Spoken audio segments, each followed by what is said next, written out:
day 24. Got on the trail about 7. It was a cold night last night. Got down to 28. So I didn't start with the filter in my sleeping bag, but I moved it in just so it wouldn't freeze. Hopefully that's okay. There were a lot of coyotes last night. They were real active. It's a gorgeous day. So we only got 4 miles to the highway.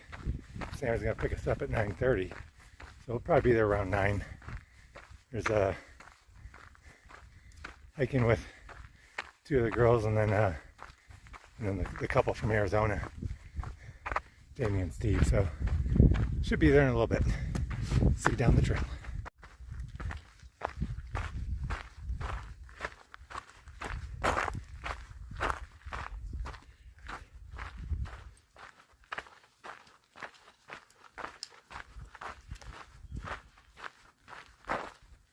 So for day 24 wrap up, I'm sitting here in Big Bear. So we camped 4 miles from trail, and we just flew. I think we left about, broke camp about 7 o'clock. We arrived at Highway 18 at about 10 after 8. So we did a little bit over 4 miles in like an hour, 10 minutes or so. So we're just flying. I told Sandra I'd meet her at 9:30. So, we were there, well over an hour early. She got hung up in traffic a little bit. So I probably sat, the people I was hiking with, they ended up catching a taxi into town. I met Sandra about, I don't know, an hour and a half, 2 hours later. But I was talking to some people at the trailhead there. There's a real cool guy with a motorcycle, goes hiking every day, lives up here in Big Bear, goes hiking with his dogs. And he had his dogs on the back of the motorcycle, and talked to a few other people. Ended up giving 2 hikers a ride into town. One of them I was walking with a little bit along a couple days ago. So it's always good to help out fellow hikers. So then the rest of the day just spent in town. Got some good eats. I was able to take a shower, shaved a little bit, did laundry, starting to do some of the town chores. Friends Scott and Aaron are going to come up. That's whose place we're staying at. They're going to come up and meet us tomorrow. So just, I'm really blessed to have the support of family and friends. But some of our friends have, this is like the 3rd cabin that I've been able to stay at along the way. So I'm just really lucky to have some good friends and be able to stay at some of their places along the way, and not have to constantly scramble for, well, where am I going to spend a night in town. So I think this is probably going to be the last stop that magic happens. And I'll be along with the rest of the hikers, figuring it out as I go. So got a nice, easy day today. Tomorrow I'm going to take another 0 and get all my food ready for the next leg, as well as the Sierra section. Get my box ready with bear canister and food for up in the Sierras. And then we'll spend some time with Scott and Aaron when they come up. So I guess that's about it. We'll see you tomorrow.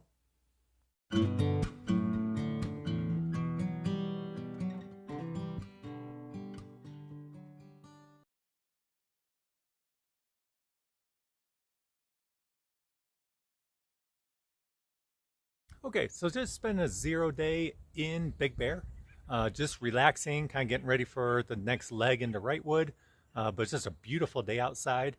Just wanted to talk to you a little bit about different ways people hike the PCT, because there's a commonly used term that's called hike your own hike. Everyone has different motivations and different objectives and different challenges. So, as hikers, you try not to be judgmental, and everyone just is taking their own journey. And it's all good. But just to share some of the terminology and some of the decisions that we make, I thought I'd share with you a little bit. And there's kind of 3 different ways to hike the PCT. A lot of people do section hiking, and they do small sections whenever they have time or the ability, and they try and piece together multiple sections, and it might take them years or decades to finish a trail, or they might just be hiking sections and they have no intention or desire to hike all the PCT. They just want to do as much as they can. So that's kind of section hiking it. There's a term called LASH, which stands for long ass section hike. Those are generally sections 500 miles or greater, and sometimes people do multiple lashes to string together an entire PCT hike. over a couple of years or a couple of seasons. Kind of like some of you met Christine, the 71-year-old that's first started hiking back in, I think, 2009. She did kind of Northern California, Oregon, Washington. And this year she's doing the Mexico border up to Lake Tahoe to finish off her PCT hike.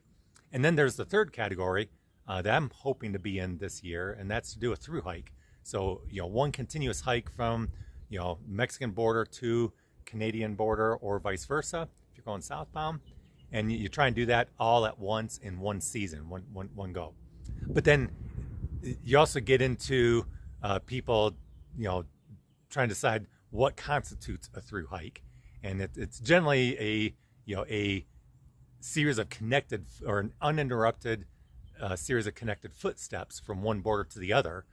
Some get very anal about it, and when they get off trail to go into town and resupply, and then they after the resupply they get back on trail, they start on the same side of the road and they don't want to miss any steps along the trail. But that can be a challenge because sometimes the trail gets rerouted or closed. Sometimes you have severe weather that they might close the trail for snow or many times fire. And they'll close 30 or 50 miles of trail because there's fire burning literally across the trail. So when that happens, sometimes you have to find another means of travel, and you go around the fire. Some people that are diehards and want to hike every step will find an alternate route around the fire, but they walk the entire way or hike the entire way. So that's just some of the challenges that you face. Another are when you look on far out, the actual PCT is marked in red all the way from one board to the other. And then there's all kinds of side trails or alternate routes in blue. There's another term called blue blazes, where you take an alternate route off the PCT, but still is a series of connected footsteps. I kind of had one of those up in Idlewild, kind of from the Tahiti's Peak area to Sal Junction. There was an alternate route that was a little bit shorter, about 0.6 miles shorter, that went through a meadow and cut out a little bit of snow. And originally I was going to do that, but I again took a wrong turn and actually hiked the actual PCT unintentionally. But that was an option. Another option I faced was just recently going through the Mission Creek area where the trail is all washed out. And it was washed out for miles, probably, off and on, but probably for a 15-mile stretch. And after, it's kind of fun at first, but after 6 or 7 miles, it gets a little monotonous and it's hard just, hiking the rocks and the sand. So there's a kind of a horseshoe bend. You can see it in far out for about a 9-mile stretch. Early on, the trail conditions were so bad, and there were some like 15-foot waterfall sections that there really wasn't an established way around that people are having struggle with. So a few hikers just cut that whole section off and cut the whole basically horseshoe off and did a 2-mile cross country, basically straight uphill about 1,700, 1,800 feet, cut about 9 miles off by going 2 miles cross country. And difficulty wise, it was probably, just as challenging, possibly even more so, but it just cut that monotony of a mile after mile going in the sand. I chose to do that along with a couple other hikers. It seems like a good portion of hikers do it, but that's a personal decision. Some want to stay on the trail, others will do that. Further on down the trail, there's blue blazes that people intentionally want to do for a reason. Around Crater Lake, the PCT up in Oregon goes right by Crater Lake, but it kind of just scoots by one edge. And there's a blue blaze that goes along Crater Lake for a long route, and you can enjoy the scenery and the majesty of the awesome Crater Lake. So that's a very common blue blaze that people take an alternate route instead of the PCT just to improve the experience. So anyway, just a few thoughts that I thought I'd share with you and give you some of the terminology, or share with you some of the decisions or challenges or thought processes that we do while hiking the trail. So just some miscellaneous thoughts on a 0 day. All right, see you down the trail.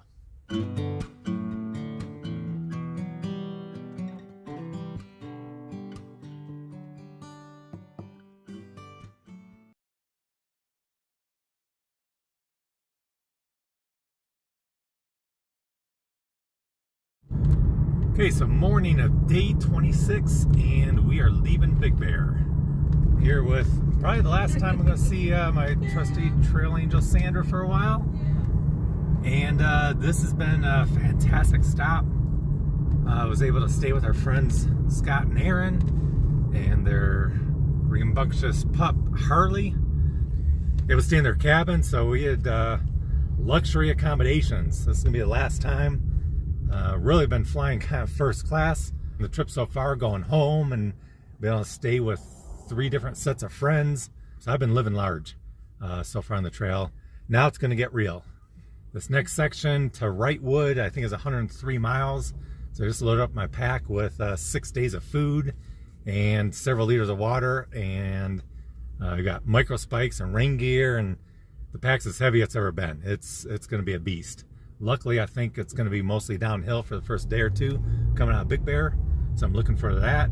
It's a beautiful day, so we'll see you on down the trail. Nice way to start off the hike with a nice little desert pano. This is looking east away from Big Bear. You can see the desert floor. It's a beautiful day. Okay, so we're about 3.5 miles up the trail. Taking the first break. We're hitting a steep section, steep uphill. So getting back on the trail turned out to be real emotional today. You got the usual stuff. You're happy to be back on the trail. It's a gorgeous day, and all that. So you're filled with that joy and gratitude. We had a great 2-day rest in Big Bear and spent some time with Aaron and Scott, and just so blessed to have such good friends, and be able to spend time with them and include them part of the journey. So I have all those emotions. I've been experiencing that a lot, over the last three or 4 weeks. But it really hit me hard coming in and like the last mile, just before hitting the trail, realizing that was going to be the last time I'm going to see Sandra for probably like 4 months, 4+ months. So that's a little bit hard here. Didn't think I'd get emotional or this much, but it is. So anyway, decided to share that a little bit. Yeah, I think that's typical for a lot of people leaving a spouse behind or a significant other behind, and they experience that right at the beginning of the trail, but that's kind of counterbalanced by all the adrenaline and excitement of getting on the trail. Here, I've been on the trail for almost 4 weeks now, say 3.5 weeks. So it's a little bit different mix of emotions, and so it was just a little bit hard. But it's all for the good, and we'll see you on down the trail. Pretty awesome. Periodically, we come across just these piles of rocks coming down the hill. They just keep coming down. The trail kind of goes right through them. You can kind of see where the trail goes through, and then they keep going. This is a good size. I'd say a medium-sized one. I've seen a couple bigger, a lot of smaller. Just kind of an interesting rock slide here. Just gorgeous pine forest. Going slightly uphill, but it's not too bad. Just gorgeous day out. Good day to be on the trail. There's another pano of Big Bear Lake. So we're probably 11.5 miles up the trail from where Sandra dropped me off this morning. Just gorgeous with the snow-covered peaks back there. A little bit of cloud cover, but it's nice. It keeps us cool. It's about 3:30. I think I'm at the highest point for today. So I finished all my uphills. So you got about 5 miles of mostly downhill to get to where I think I want to camp. Might be one a little bit shorter if I took her out. I've been kind of tired all day. But it's been a beautiful day. It's a blue sky but a lot of clouds, so it kept the temperatures nice, which really helped with the heavy pack and climbing uphill. You can see a few patches of snow. Really nothing that I gotta walk over, but it's just around.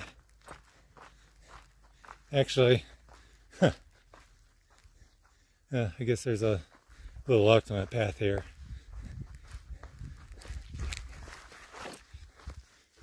I think the actual PCT's up there, but looks like people have been avoiding the snow for a while. So, all in all, a good day. Okay, day 26 wrap up. Made it all the way to Little Bear Springs Camp. So it was a long day. It's about 7 o'clock now. Made it here maybe a little bit after 5. But we did 19.4 miles from where Sandra dropped me off. So I was only thinking about doing 15 to 17, but this was a much better camp. There's fresh water here, good camping spots. I think there's even a pit toilet or something. And there's a picnic bench, so that's huge. You can't get much better than that. It's always, for some reason, it's always hard. First day back on trail after taking a day and a half off. I don't know if it's just because I sleep better on trail than I do in town, or not sure what it is, but it was a little bit harder today. And as I mentioned earlier, it was also a little bit emotional. I wasn't expecting to get emotional, but after basically saying bye to Sandra for maybe the last time in the next 4 months, it took me up a little bit. It's been so nice be able to see her every 3 or 4 days, and be able to spend time with some friends while I'm on trail. It was really nice, but that's not the life of a thru hiker. So, and I realized that was just going to be a luxury at the beginning, and that luxury is over. So now it's time to buckle down and become a real thru hiker. Real good day today. It was cool. It was had good clouds, so it never really got hot, even though I was going uphill for a good chunk of the day. So it worked out real well. I think tomorrow's going to be mostly downhill, and then we'll be getting into the deep springs, which can get a little bit warm, I think. So we'll have to see what the weather's like. But so far, everything's going good. I guess that's about it. We've got, I don't know, there's right in our area of camp, there's 1, 2, 3, 4, 5 tents set up. And then across the creek, looks like there's another 4 or 5 tents set up. So there's a lot of space here, but this seems to be a pretty common spot. So it's about 7 o'clock and it's getting a little chilly, so I'm probably gonna duck my tent, and we'll see you tomorrow.